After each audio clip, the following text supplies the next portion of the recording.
भारताकडून पाकिस्तानसोबत व्यापार बंदीचा निर्णय, आयात आणि निर्यात पूर्णपणे थांबवली। पाकिस्तानची डाक सेवा आणि इंटरनेट वेबसाईट भारताकडून बंद, तर पाकिस्तानी झेंडा असणाऱ्या जहाजांनाही भारतीय बंदरावर नो एंट्री।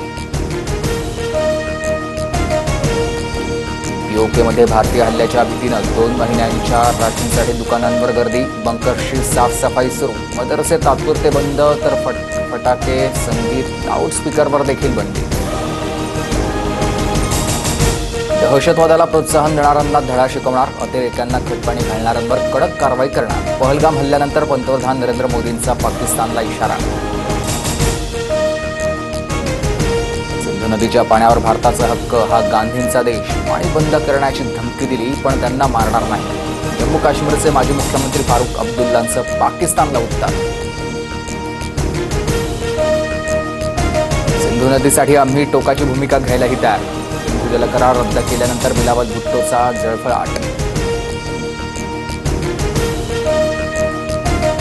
घाबरलेला पाकिस्तान मदतीसाठी सौदी अरब आणि इतर मित्र देशांकडे। तणाव कमी करण्यासाठी भारतावर दबाव टाकण्यासाठी पाकिस्तानकडून विनंती।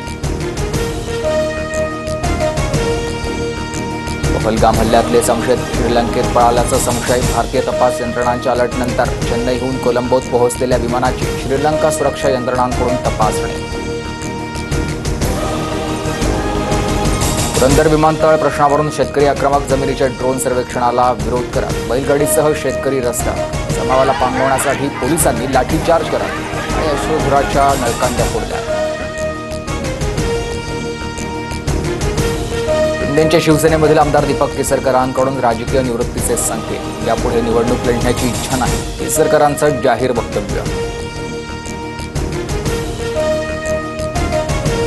शिर्डीतील साईबाबा संस्थानला धमकीचा मेल, साई मंदिर बॉम्बनं उडवण्याची धमकी। धमकीच्या मेलनंतर पोलीस यंत्रणा अलर्टवर आहे।